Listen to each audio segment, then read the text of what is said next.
Hello everyone, we got an Inno64 of the R34 that's done up by Mines, which is a Japanese tuning firm. That firm was started in 1985 by Suzo Nikura, according to the internet, and I'm mispronouncing that name most likely. And in 1988 it attracted attention by being the first one of the first Japanese companies to sell reprogrammed ECUs.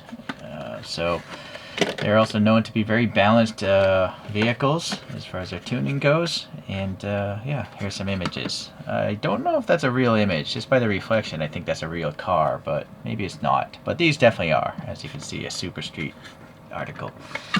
So Inno64, we got the standard sleeve here, and it is licensed by Nissan here, and not Mines though. A line drawing on the back, and this is for tension, I guess, but there's the Mines logo, I guess. And loose cover, which is fine. Very often these Mines cars are on BBS wheels.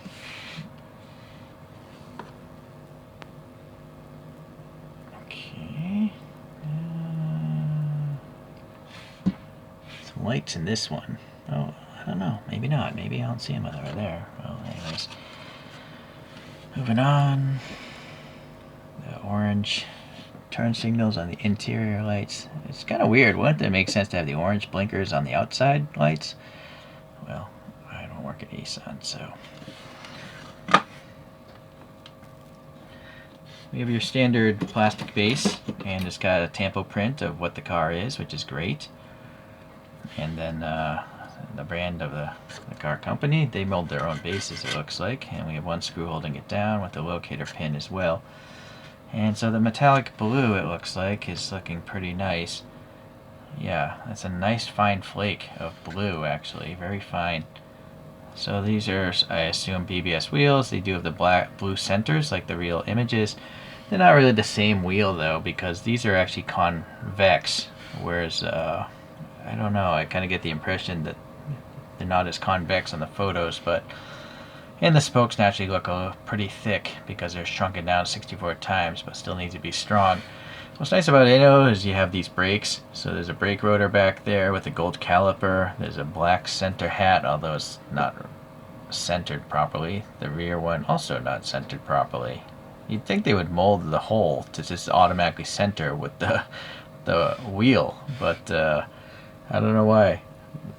Very often brakes are not centered. It's weird design decisions. Unfortunately, the tire sidewall is very slab-sided. It doesn't look rounded. It looks very flat, which is weird for a rubber balloon to look like. The lip of the wheel back to this is kind of chrome looking. Maybe it's... I got a Q-tip here. Hold on a second. I don't know if this is pitting or if it's just some sort of weird residue from the manufacturing. I don't know if that made any difference as far as making that look like one continuous piece of shiny metal. Well, it's plastic, I'm pretty sure of it, and it's just chromed plastic. You can see the little lug nut details in that center, which is pretty intricate. Then we have some nice sponsorship, real sponsorship, and then we have raised, painted silver light or reflector there. The Mines nicely done as far as the crispness of the painting. And then a recess here, a little key lock, and it's actually silver, and then some sort of molded handle. Yeah, this graphic looks pretty nice. The stripe running all the way from the headlight to the rear, and it kind of has these racing segments there. Going to the, well, we have a side mirror, separate piece, glossy black, and there's a reflective sticker in there. We have molded windows with the raised bit painted black. Nice little plastic antenna, it looks like, as well. Actually, I do see that on the one of the white photographs, but not the other two photographs. We have these canards here in the front. They are just molded plastic, and we have a chin spoiler painted black. I don't know if that's part of the base or what, but we have a nice texture here in the grills. I think these are probably separate metal pieces because the separation of color, it looks quite good, whereas here it's just paint. All right. We have a silver paint for these little lights, and then we have a clear plastic cover over these chromed plastic light buckets with a light bulb molded in, so that's very good. This grill here has got a shiny GTR decal in there. It's pretty hard for the camera to pick up on it, but it's definitely there. And they even add a tiny bit of black paint in these little ducts there. And again, it's possible this is a photo etched piece of metal. I might be wrong, but this is clearly paint right here, this little recess, and they've even painted a little black on those little fluid ejectors. The mines here looks good, and look how nice this paint is. Very little orange peel. I guess it's scale orange peel. Anyhow, it looks good. Wiper blades there molded in, painted black. That's all fine. Let's go around to this side here. Looks pretty symmetric to the other side, graphically it seems. You'll notice the graphics are actually proper, though. They read correctly. A lot of lazy real car graphics, they just put the same graphic on both sides of the car. It's really, so all the text is backwards, you know. But this one, I guess mines did it properly. Alright, so yeah, wheels, that all looks fine. These are a little bit centered better, the black circle there. Alright, going around here, we have some clear taillights. And we do have orange paint, I assume, for that center bit there. Yeah, really deep plastic there. Wow, that's neat. It's like a carbon fiber painted license plate with a red mines printed on there. Yeah, I lost a little focus there. Okay. A very faint skyline printing as well, which is neat. And mines right there, and a lock dot.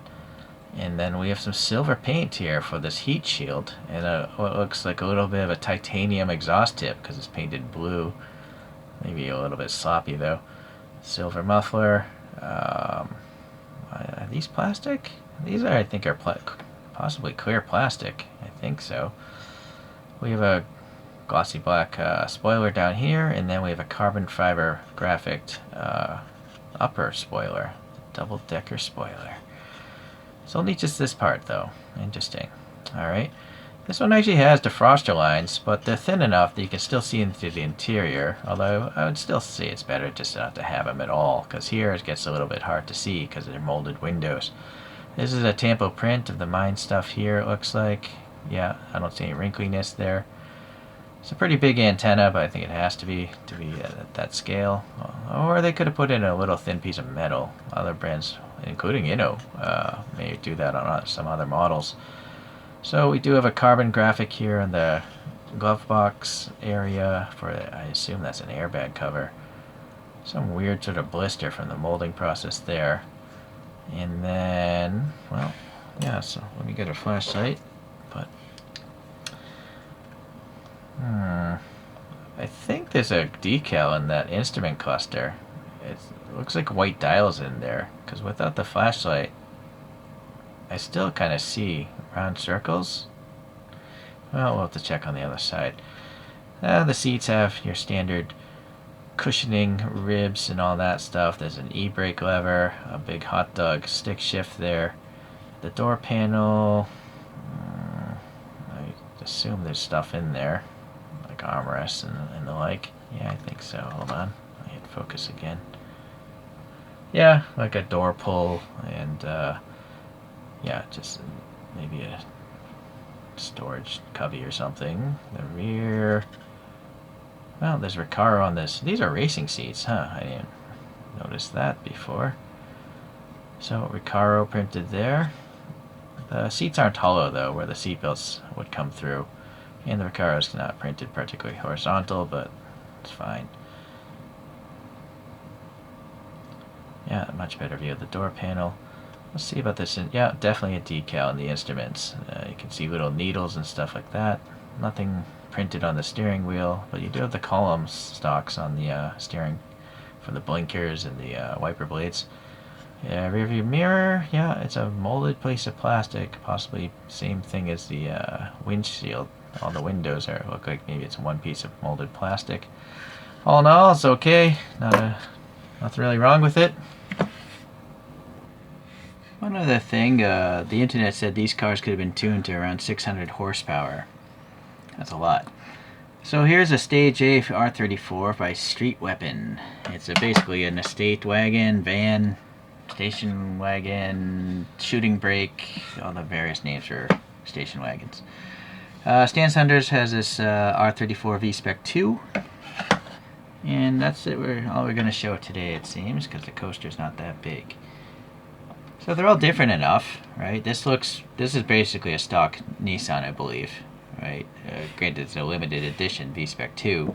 This one's clearly tuned out, and this one also looks like it's a bit tuned with the spoiler and the chin lip and the raised wheels and all that stuff. Ugh. Those are horrible, those defroster lines. Look how big they are. It looks like a dog cage is in the back of it instead of a defroster lines. Whereas Stan Saunders, you know, save some money. Don't print it at all. You can't see them on real cars unless you're right next to the window. Nevertheless, they're all pretty nice looking diecast, I think. They're okay. You know, no problems with any of them, to my recollection. But you can look up the reviews of the other two. So an R34, it's a great vehicle. I saw some YouTube titles. They sell for like $700,000 nowadays. Dollars, that is. So, quite a value. Yeah, I suppose at some point in time they're going to break $1 million at some sort of auction. Kind of crazy. All probably because of Fast and Furious. You know, do you think that Skylines would be as popular as they are if it wasn't for the Fast and Furious franchise? I suppose it's probably the best legacy Japanese car. It'd be considered like the Corvette of Japan, or the, well, I don't know what you'd say the best German car of history would be. Anyhow, leave some comments what you think the legacy cars are. For me, I think a Corvette would be the American sports car, and this would be the Japanese sports car. But the European ones, that throws me off. I'm rambling on. We'll see you the next time I review an Inno64. Thanks for watching.